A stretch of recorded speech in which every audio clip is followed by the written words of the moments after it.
an kadaman para sa summer vacation. Adi an ako na report.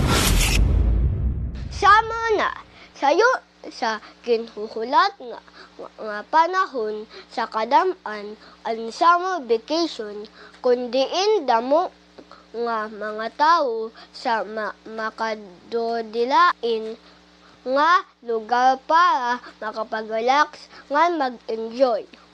Sayo sini ang pagkadto sa dagat para mamarigo sa matinaw nga tubig ngan maglibot sa mga isla.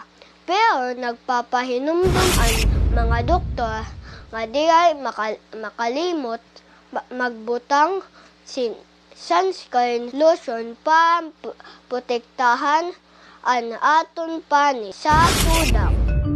After 15 minutes of sun exposure ng walang sunscreen, 15 minutes nagde-develop na ito ng pamumula, nag-uumpisa ng mamaga, and magkaroon na ng pakiramdam na init.